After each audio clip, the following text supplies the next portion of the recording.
Continuamos a nossa reflexão sobre os dons do Espírito Santo. Já vimos até agora os dons da ciência e do entendimento. Hoje nós veremos o dom da sabedoria. O dom da sabedoria é o único que tem um livro todo dedicado a ele. O livro da sabedoria. Que na verdade é uma qualidade de Deus. Muitas vezes a sabedoria nesse livro ela é personificada. É como se ela fosse uma pessoa. É um estilo de linguagem próprio da literatura sapiencial. Então, quando essa qualidade de Deus é personificada, na verdade é Deus sábio que está falando. Vamos recordar brevemente qual é o conteúdo do dom da ciência e o conteúdo do dom do entendimento. Pelo dom da ciência, nós assimilamos, aprendemos, compreendemos profundamente o sentido, a realidade mais profunda de todo o ser criado. Pelo dom da ciência, enxerga-se as criaturas a partir dos critérios de Deus, do olhar de Deus, segundo a visão de Deus, segundo a perspectiva de Deus. Já o dom do entendimento nos permite compreender profundamente as verdades reveladas por Deus. A Trindade, a encarnação, a paixão, a morte, a ressurreição de Jesus, o sofrimento, a dor, a morte, o sentido último da existência, aquelas verdades que Deus revelou, seja pessoalmente, seja por meio dos profetas, dos patriarcas, seja na plenitude do tempo, por nosso Senhor Jesus Cristo, pela sua igreja. Esse é o objeto do dom do entendimento. O dom da sabedoria é o dom que nos permite fazer uma síntese de todas essas realidades que a ciência apreende e o entendimento abarca. Antes de entrarmos nesse assunto, vamos ficar um pouquinho para compreendermos melhor o dom da sabedoria no nível humano. Todos nós, ao longo da vida, temos essa possibilidade de conhecer as coisas, de aprender a realidade. Assimilamos, já desde o ventre de nossa mãe, realidades. Lembram quando São João Batista, é São Lucas quem diz, dançou, pulou, saltou de alegria no ventre de Santa Isabel? Ali ele já estava apreendendo, ali ele já estava conhecendo. De onde me vem esta honra que a mãe do meu Senhor venha até mim? Logo que eu ouvi a voz de tua saudação, a criança estremeceu de alegria no meu ventre. Então, já no ventre da nossa mãe, já no ventre da mãe, a criança assimila, guarda, grava, memoriza, apreende realidades. A nossa inteligência, ela tem essa capacidade de harmonizar, de unir, de juntar as coisas. Experiência de chuva, experiência de tempo que está fechando, de nuvens escuras, de vento forte. Nós vamos juntando as coisas a ponto de chegar a uma síntese e fazer uma afirmação e chegar a uma conclusão. Pois bem, a capacidade de síntese, se nós não a tivéssemos, nós, na verdade, não seríamos seres plenamente inteligentes. Aqui estão as premissas. Laranja é doce. Eu gosto de doce.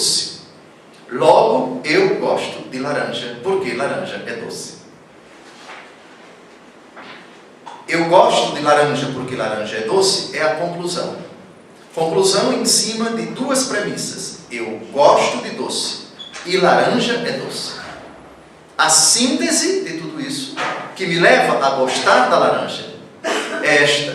Eu gosto de laranja porque laranja é doce. É a síntese, é o final, é o termo de um raciocínio, de um pensamento. Isso só é possível pela capacidade de síntese. Toda manifestação do pensamento, ela visa exatamente a isto. Qualquer palestra, qualquer pregação séria, concisa, conclusiva, que não tenha uma peroração, que não chegue a uma conclusão, fica uma coisa dispersa. Porque a pessoa falou do Fluminense, depois falou do sangue de Cristo, depois falou da poluição no Polo Norte, depois falou da camada de ozônio, depois falou da guerra na Síria, e no final não chegou a nenhuma síntese. Mas, ordinariamente, a tendência é esta. Quando as pessoas falam, quando elas terminam de falar, ou quando caminham para a conclusão da sua fala, elas precisam sintetizar, para que a outra pessoa, ou as outras pessoas compreendam o que foi que ela quis dizer. Então, normalmente tem uma introdução, tem a manifestação, a explanação do assunto, e depois se chega a uma síntese. Isso no plano natural. No plano sobrenatural, também acontece a mesma coisa. O dom da ciência foca nossas atenções nas realidades criadas. O dom do entendimento foca a nossa inteligência, a nossa razão, o nosso coração nas verdades reveladas por Deus. O dom da sabedoria sintetiza, une, harmoniza tudo isso de sorte que se possibilite um desfrute de tudo isso. Daí vem o caráter sápido ou saboroso de tudo aquilo que nós aprendemos com aqueles outros dons. Não apenas os dois, mas os dons que nós ainda vamos estudar mais para frente.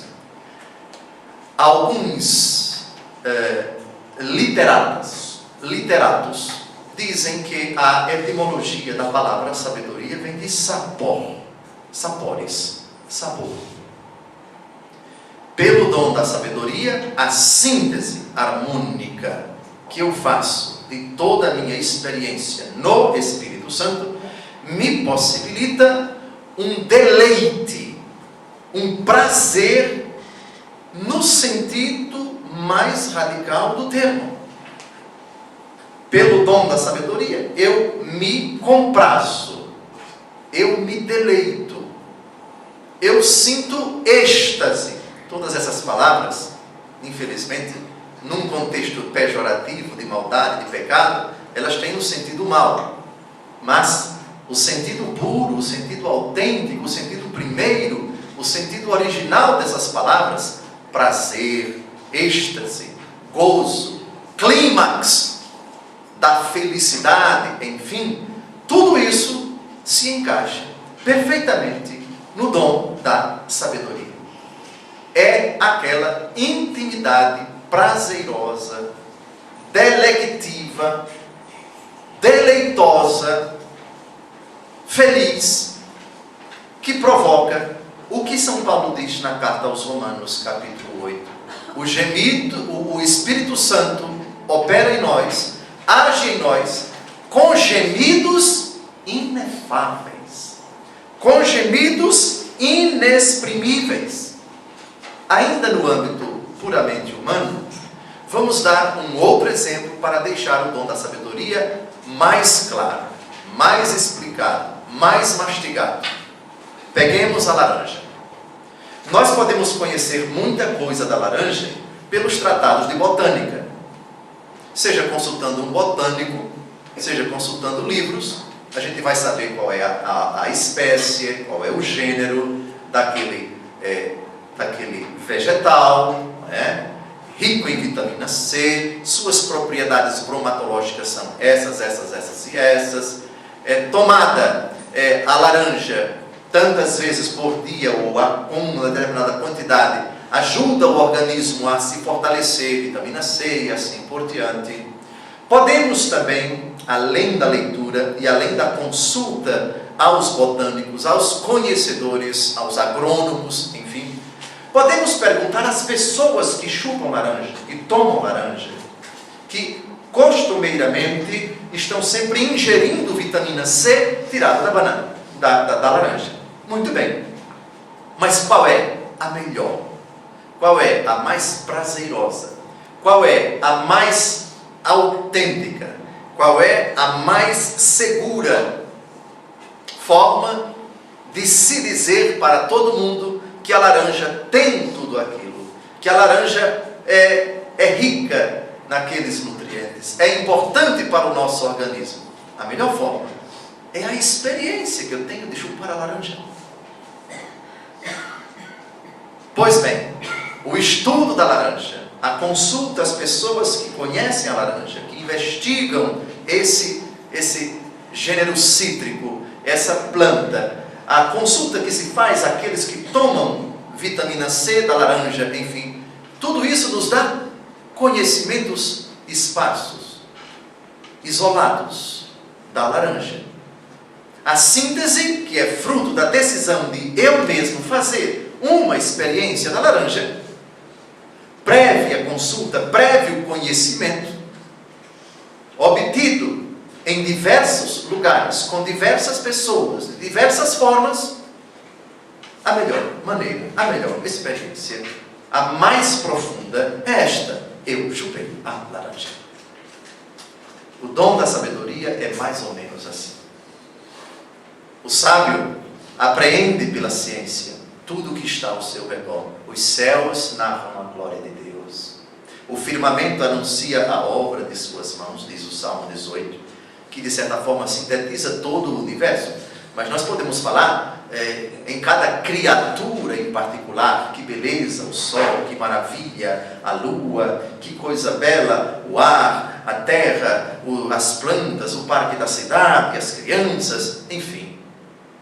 O dom da ciência, o dom do entendimento, o que Deus me revela, o que Deus me diz sobre o sentido, sobre a origem, sobre a causa, sobre o significado de tudo isso, o que Ele me faz, a leitura que Ele faz sobre essas realidades, sobre Ele mesmo, o que Ele nos revela pela Escritura, pela tradição, pela Santa Igreja. Entendimento. E agora, a sabedoria. Agora eu vou me deleitar de tudo isso. Esse deleite se manifesta de muitas formas.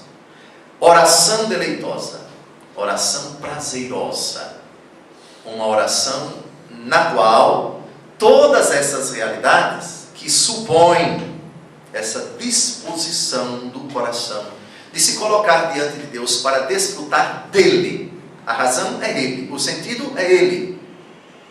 Mas quem se coloca diante de Deus se coloca com esse conhecimento prévio da realidade, com todos os seus desafios, as suas vitórias e as suas conquistas, e também das verdades reveladas por Deus. Sabedoria na oração, sabedoria ao falar, sabedoria no agir. A sabedoria é essa síntese. Pois bem, tudo isso revela familiaridade profunda com o Senhor. Imaginemos agora um outro exemplo da laranja para a criança. A criança que numa determinada idade, tão apegada que ela é ao pai, mas ama profundamente o seu pai, a sua mãe também, mas fiquemos com o pai, que amanhã é dia dos pais. A criança é louca, no bom sentido, pelo pai. O pai passa o dia fora, trabalhando para garantir o seu sustento. Quando a criança ouve o barulho do carro do pai chegando, ou a voz do pai, ela já grita e parte louca para os braços do pai, e não quer sair de perto do pai. É como se ela vivesse, enquanto o pai estivesse em casa, uma eternidade. É de uma felicidade inominável. Mais ou menos isto é o dom da sabedoria. Familiaridade com o pai, intimidade com o pai, alegria, encanto, o deslumbre da alma quando vê, quando ouve, quando sente o cheiro do seu herói, do seu protetor, do seu amigo, do seu confidente, a criança se sente ali, se ela pudesse dizer: eu não quero mais nada nesta vida, eu estou perto do meu pai. Mostra o brinquedo para o pai, abraça o pai, quer estar perto do pai, sempre está incomodando o pai no bom sentido. Pai, veja isto, veja o que eu fiz, veja o que eu escrevi hoje na escola, o que eu disse para a professora, conta a experiência, enfim. Familiaridade, intimidade. E a criança ali está traduzindo toda a expectativa que ela acumulou enquanto o pai não estava ali na sua presença. E disse, e falou, à maneira dela. Jogou tudo, por assim dizer, para o pai. O dom da sabedoria é mais ou menos isto. Pelo dom da sabedoria, nós enxergamos Deus com o olhar de Deus. Desfrutamos todos os acontecimentos da nossa vida com aquela certeza absoluta de que aquilo é dom de Deus, é presente de Deus, é manifestação de Deus. Deus lhe concede essa graça, e não necessariamente graça como algo que lhe dá prazer. Eu enxergo aqui na minha casa, em tudo aquilo que Deus me deu, nesse trabalho que muitas vezes me faz cansar, me faz suar, um presente de Deus. Deus seja louvado. Eu não tenho, Senhor, o direito de reclamar, porque tive um dia tão puxado, porque tive uma semana tão sacrificada, porque estou ficando tão esgotado por tantos trabalhos, por tantos desafios, mas eu olho para o mundo e vejo: louvado sejais, Senhor, porque eu tenho olhos, 2, enquanto tantos não têm. Reparem que coisa bonita. Louvado sejais, Senhor, pelos meus ouvidos que me permitem ouvir, quando tantos não ouvem. Muito obrigado, Senhor, por este carro cujos pneus agora furaram, baixaram, cuja bateria pifou. Deus seja louvado quando tantos não têm. Eu olho para tantos, em tantos pontos de ônibus, esperando uma lotação, muitas vezes sem conforto, para irem para casa, para irem para o trabalho. E eu enxergo, Senhor, nessa dificuldade, ainda um presente teu. Eu me preocupo, eu aqui estou aflito, estou preocupado no meio do trânsito, com um carro que não é dado a todos. Nem todos têm esse dom que eu tenho. Repare a análise. Não é que ele vai dar gargalhada no meio do trânsito porque o carro está pifado. Não. Mas ele analisa de forma serena, na perspectiva de Deus, aquela dificuldade. Dificuldade que não é de todos. É uma dificuldade e privilégio, se é que podemos falar assim. Uma dificuldade e privilégio. Eu sofro por uma privação temporária de um bem que não é privilégio de todos. Pois bem, vamos agora a alguns textos da Escritura sobre o dom da sabedoria, que, na relação do apóstolo Paulo, é a primeira palavra, é o primeiro dom, é o primeiro carisma que aparece. Eu repito, assim como eu disse para o dom da ciência e para o dom do entendimento, que o dom da sabedoria não pode ser confundido com a sabedoria estulta, com a sabedoria presunçosa, arrogante, que é fruto de um conhecimento meramente humano. O conhecimento humano é dom de Deus. Mas esse conhecimento, elevado pela graça, adquire um sentido, uma força, uma eficácia, uma agudez muito mais profundas. Toda vez que falarmos de categorias bíblicas, não as identifiquemos com as categorias humanas, porque, além de ser contraproducente, é equivocado, porque a conclusão a que se pode chegar é que esses dons são privilégios de poucos. Eu já vos disse que os apóstolos eram homens sem cultura, eram homens sem instrução, portanto, eram aquilo que nós hoje poderíamos dizer ignorantes de pai e mãe. Lembram vocês do texto dos Atos dos Apóstolos? Dos Atos dos Apóstolos? Pedro e João eram homens sem cultura e sem instrução, mas escolhidos por Deus. Então, vamos agora percorrer alguns textos da Escritura, 8 ou 9, se não me engano, para ilustrarmos esse dom tão belo, tão profundo, tão necessário para levarmos uma vida santa, para alcançarmos a plenitude da santidade, nós que já recebemos a santidade, que já é um dado concreto, mas que tende à perfeição a partir do dia do nosso batismo. Livro da Sabedoria, capítulo 6, versículos de 12 a 17. Resplandecente é a sabedoria, e sua beleza é inalterável. Os que a amam descobrem-na facilmente. Os que a procuram encontram-na. Ela antecipa-se aos que a desejam. Quem, para possuí-la, levanta-se de madrugada, não terá trabalho, porque a encontrará sentada à sua porta. Fazê-la objeto de seus pensamentos é a prudência perfeita. E quem por ela vigia, em breve não terá mais cuidado. Ela mesma vai à procura dos que são dignos dela. Ela lhes aparece nos caminhos cheia de benevolência e vai ao encontro deles em todos os seus pensamentos, porque verdadeiramente, desde o começo, seu desejo é instruir, e desejar instruir-se é amá-la. Eu repito, todo o livro da sabedoria é um ode, é um elogio belíssimo a essa prerrogativa de Deus, que é também um dom do Espírito Santo. Algumas expressões desse texto longo merecem nossa consideração. Ela se antecipa àqueles que desejam recebê-la. Ela se revela, ela vem ao nosso encontro. Por meio dela, nós somos instruídos. Instrução. Ensino. Que não tem nada a ver, repito, com o ensino meramente humano.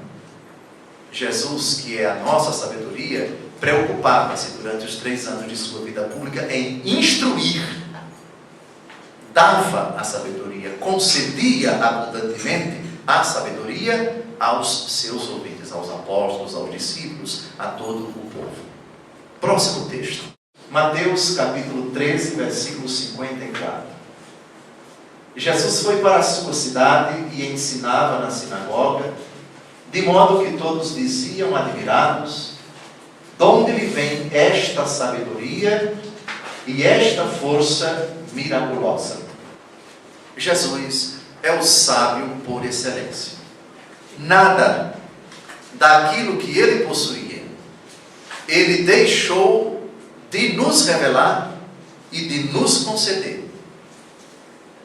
Toda a autoridade lhe foi dada no céu e na terra. É uma prova de que todo o poder de Cristo foi conferido à igreja. Outra, já não vos chamo servos, porque o servo não sabe o que faz o seu Senhor. Chamei-vos amigos, porque dei-vos a conhecer tudo. Lembram dessa frase? Jesus, portanto, não esconde nada. Todos os seus dons, ele nulos revela e nulos concede. Tudo, portanto, que Jesus teve, Jesus nos deu. Isso é prova, isso atesta o seu desejo de ser todo para nós. Deu-nos não apenas a vida, mas, gravem a última frase de Jesus na cruz, qual foi? Em tuas mãos entrego o meu espírito. Entrega significa toma, é teu. Doação plena da vida e do dom da da vida, que é o seu Espírito. Espírito dos dons, evidentemente. Jesus, o sábio. Jesus, o detentor de toda a sabedoria. Próximo texto. Evangelho segundo Lucas, capítulo 21, de 12 a 15. Antes de tudo isso, vos lançarão as mãos e vos perseguirão, entregando-vos às sinagogas e aos cárceres, levando-vos à presença dos reis e dos governadores por causa de mim. Isto vos acontecerá para que vos sirva de testemunho. Gravai bem o vosso espírito de não preparar vossa defesa, porque eu vos darei uma palavra cheia de sabedoria, a qual não poderão resistir, nem contradizer os vossos adversários. Aqui Jesus nos conforta, nos aconselha, nos ensina, trata de uma situação difícil, situação de conflito, situação de disputa, de litígio contra as pessoas que vão se insurgir contra nós.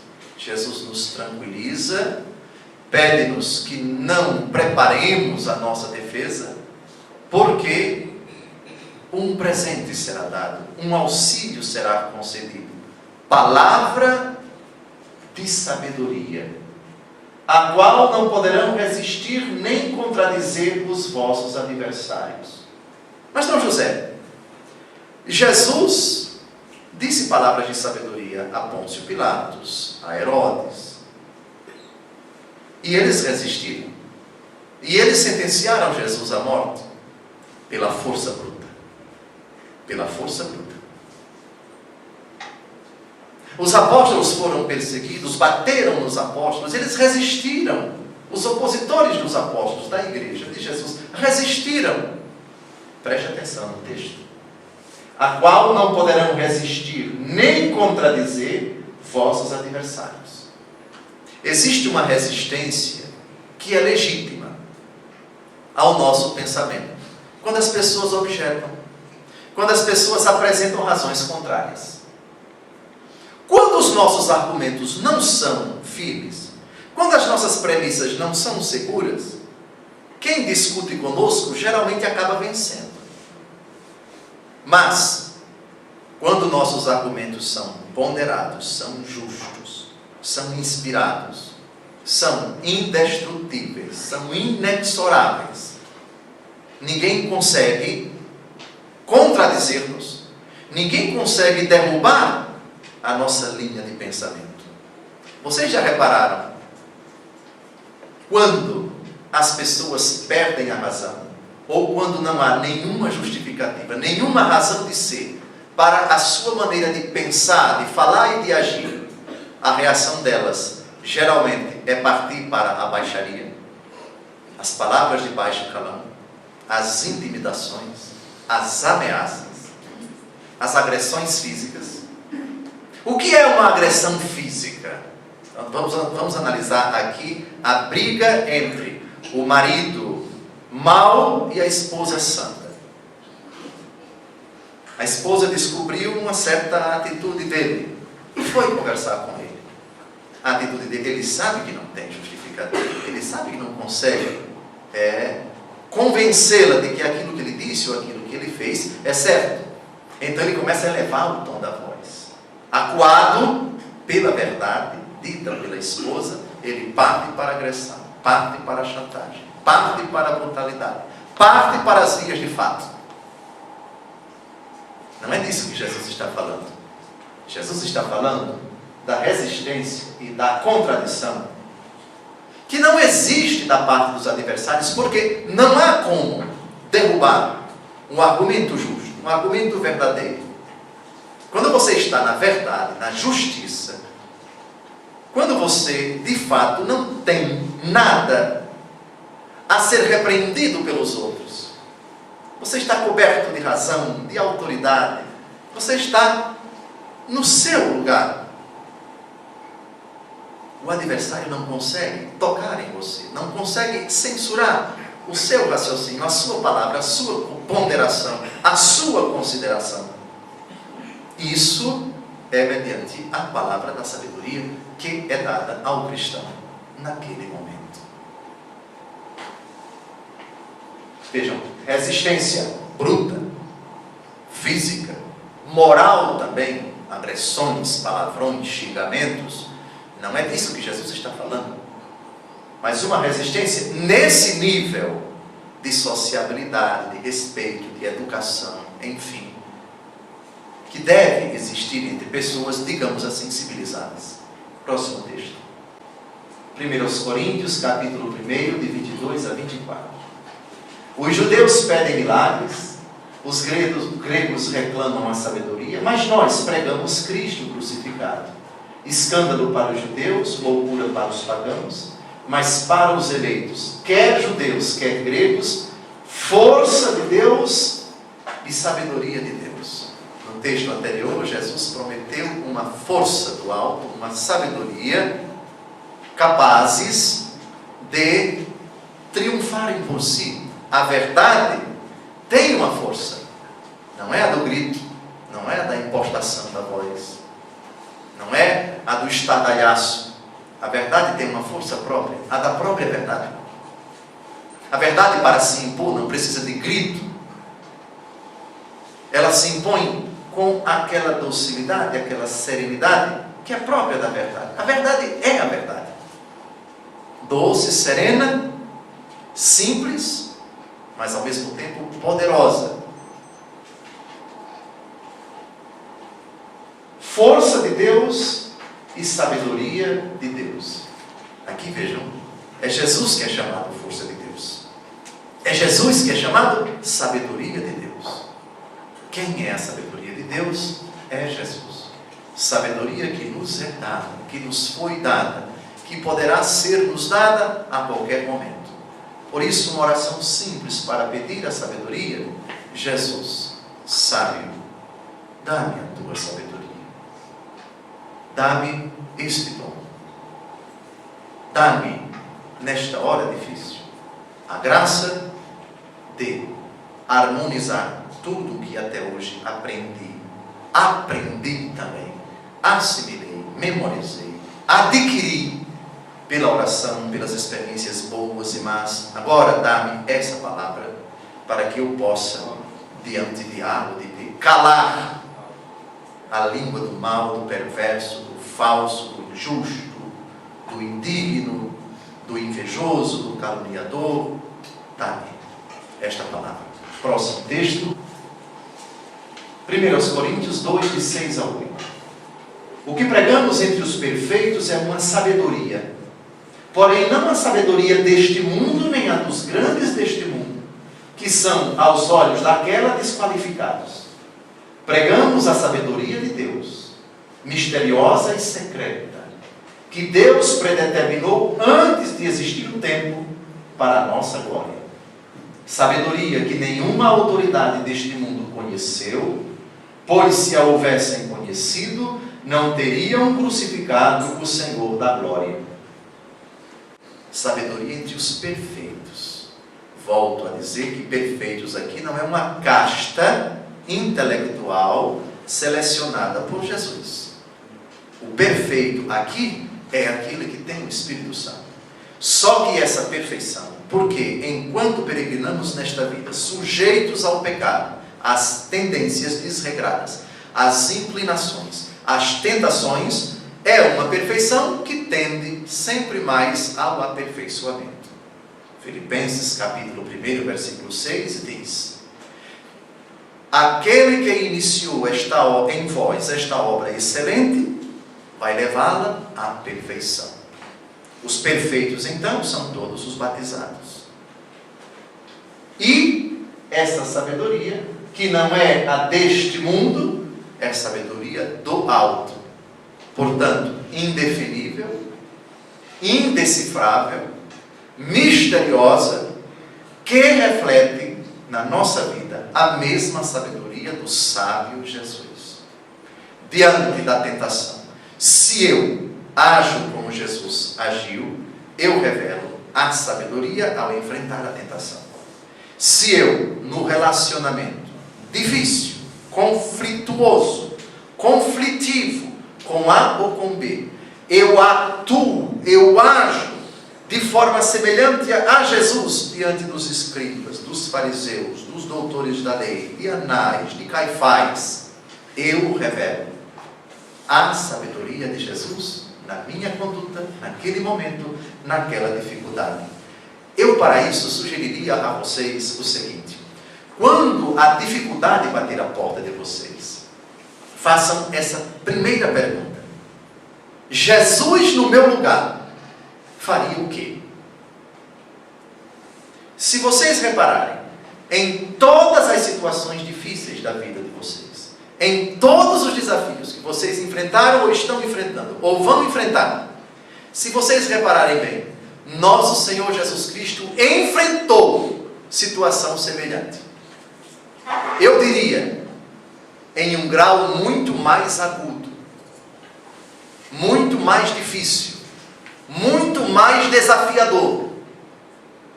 Podem parar e refletir, e a conclusão é essa. Porque só teve 3 anos de sua vida pública, nosso Senhor. 3 anos. Mas cada situação difícil de nossa vida, Jesus passou por ela. Portanto, a sua reação naquela atitude difícil, para nós, é modelo, é protótipo de inspiração. Daí a importância de nós estarmos sempre em contato com a Santa Palavra. Jesus passou por isso que eu estou passando. Jesus viveu uma situação muito parecida. Todos vocês, todos. Não há dificuldade que nós estejamos enfrentando agora, que nosso Senhor não a enfrentou de forma muito, quase idêntica, só mudando os personagens. Se com Jesus era um escriba, um fariseu, talvez hoje seja na sua vida a vizinha do andar de cima, ou então a parenta, ou o sobrinho, o irmão, o esposo, mas façam esse raciocínio, façam esse exercício. Jesus enfrentou uma situação parecida, e o sábio Jesus soube sair-se dessa situação, dessa enrascada, de forma maravilhosa, belíssima. Aí vem o dom da ciência, o dom do entendimento, que foca esse dom do entendimento, as atenções sobre as verdades reveladas, sobre as frases de Jesus, a conduta de Jesus, até a carreira que Jesus levou. Dou-vos um exemplo. Você está ali numa situação bem concreta, bem palpável, bem dura, de pessoas que estão querendo realmente o seu mal e permanecer ali, continuar naquela sua atitude, é perda de tempo. Não seria melhor bater em retirada? O que Jesus faria na minha situação? Jesus correria? Não, Jesus não correria, pois correria. Tem uma situação, tem um momento na vida de Jesus sábio, em que ele percebe: aqui é perdido. Não adianta falar com as pessoas. Pelo contrário, eu tenho que sair aqui na tangente. Eu tenho que fugir, senão eu morro. Já pararam para pensar isso? Vamos ver um texto que mostra a sabedoria de nosso Senhor. Jesus está na sinagoga de Nazaré da Galileia, a cidade onde ele cresceu até os 30 anos de idade. Está pregando a palavra de Deus. E todos davam testemunho de Jesus e se admiravam de suas palavras. O texto que eu vou ler é a continuação desse relato, a partir do versículo 23. Então lhes disse: sem dúvida me citareis este provérbio: médico, cura-te a ti mesmo. Todas as maravilhas que fizeste em Cafarnaum, segundo ouvimos dizer, faze-o também aqui na tua pátria. E acrescentou: em verdade vos digo, nenhum profeta é bem aceito na sua pátria.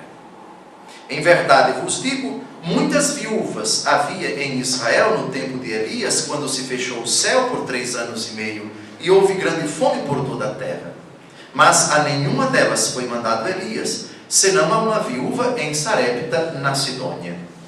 Igualmente havia muitos leprosos em Israel no tempo do profeta Eliseu, mas nenhum deles foi limpo, senão o sírio Naamã. A estas palavras encheram-se todos de cólera na sinagoga. Levantaram-se e lançaram-no fora da cidade, e conduziram-no até o alto do monte sobre o qual estava construída a sua cidade, e queriam precipitá-lo dali abaixo. Ele, porém, passou por entre eles e retirou-se. Jesus fugiu, escapou. Eu imagino que correndo. Sim, correndo mesmo. E acredito que eles correram atrás também, com pedras, com palavrões. Volte aqui, seu... Não vou nem pronunciar. Eu imagino os xingamentos, os impropérios. Vamos matá-lo, corre e pega. Volta aqui, covarde. Eu desconfio que foi mais ou menos assim. Mas isso é sabedoria? Claro que é. Dê uma olhadinha na palavra, lá no versículo 28. Todos encheram-se de cólera. Pergunta: tem alguma possibilidade de diálogo respeitoso você falar com uma pessoa encolerizada? A pessoa está predisposta, está cheia de animosidade contra você. Qualquer coisa que você diga ou faça, o simples olhar seu já é motivo para ela reagir, lhe dar um tapa, um soco, uma facada, um tiro, etc. Não. Aqui não há condições. Num assalto, por exemplo, não esboce nenhuma reação. Entregue o que a pessoa está pedindo. Quer o relógio? Tome. Quer a chave do carro? Tome. Mas me deixe vivo, pelo amor de Deus. Tome. Quer isso? Quer aquilo outro? Tome. Leve o cartão de crédito. Me deixe vivo.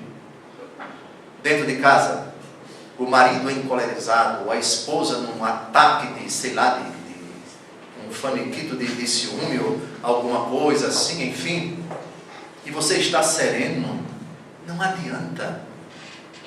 Pior ainda, quando os dois estão encolerizados. Então aí é uma tragédia que vai acontecer a qualquer momento. Se um não matar o outro mata o outro, ou os dois se matam, e assim por diante. Repare que sabedoria. Diante de uma pessoa encolerizada, eu vou embora. Que sabedoria? Isso sim é sabedoria. Jesus não tem cólera no seu coração. Diante de pessoas encolerizadas, eu vou fugir. Fugiu. E mais, Jesus fez isso muitas vezes ao longo de sua vida pública.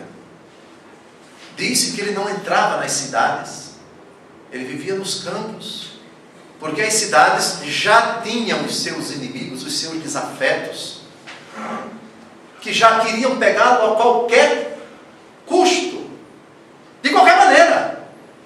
Jesus prudentemente não se expõe, porque é perda de tempo. Jesus falou. Quando foi preso, a tendência foi falar sempre menos. Aí quando levou um tapa de um soldado, isso foi a gota d'água. Ele chegou à conclusão: não adianta. Qualquer esboço de reação, de tentativa de apresentar a minha defesa, é inócua. Porque isso não é julgamento, isso é uma pantomima, isso é uma palhaçada. E silenciou. E não falou mais nada. Foi a melhor coisa. Porque a multidão, instigada pelos seus adversários que estavam ali, rangendo de ódio, querendo vê-lo morto a qualquer momento, a armação já estava toda pronta. Então, também nesses momentos difíceis, a sabedoria do alto, concedida por Jesus, nos levará em certas ocasiões a dizer: é hora de bater em retirada. É hora de deixar esse emprego. Porque será que vale a pena esse salário que eu recebo, esse dinheiro que eu recebo, às custas de quê? Do sono que eu não tenho mais, do apetite que eu estou perdendo, da saúde que está indo pelo ralo. Não, nosso Senhor vai me dar coisa melhor. Bater em retirada, pedir as contas, sair daquele ambiente péssimo, ou daquele condomínio, ou daquele bairro, ou daquela rua, ou do contato com aquela pessoa, e assim por diante. Sabedoria, portanto, não significa necessariamente enfrentamento de uma situação, porque a melhor forma, em certas ocasiões, de enfrentar o problema é virar as costas para ele. É dizer, agora não tem condições, de forma alguma, não vou agir. Isso não é sinônimo absolutamente de covardia. É uma saída estratégica, como o nosso Senhor Jesus Cristo. Há mais algum texto, minha filha? A cada um é dada a manifestação do Espírito para proveito comum. 1 Coríntios 12, de 7 a 11. Repare que a sabedoria vai vir em primeiro lugar. A um é dada pelo Espírito uma palavra de sabedoria, a outro uma palavra de ciência, por esse mesmo Espírito, a outro a fé, pelo mesmo Espírito, a outro a graça de curar as doenças, no mesmo Espírito, a outro o dom de milagres, a outro a profecia, a outro o discernimento dos Espíritos, a outro a variedade de línguas, a outro, por fim, a interpretação das línguas. Mas um e o mesmo Espírito distribui todos estes dons, repartindo a cada um como lhe apraz. Repare, lá em cima, o primeiro presente citado por São Paulo, palavra de sabedoria. Expressão idêntica à de Jesus. Ser-vos-á dada uma palavra de sabedoria, a qual os vossos adversários não conseguirão resistir, nem contradizer. Que bonito. Mas ainda, bem, chegamos ao fim. Como já estamos com 45 minutos do dom da sabedoria e o dom do conselho, é igualmente importante, não convém deixar para ele somente 15 minutos. No próximo sábado, nós dedicaremos o encontro ao dom do conselho, que é tão importante quanto os demais, de grande significado para a nossa vida. O conselho do Espírito para nós e o conselho que nós, cheios do Espírito, damos para as pessoas. Boa noite.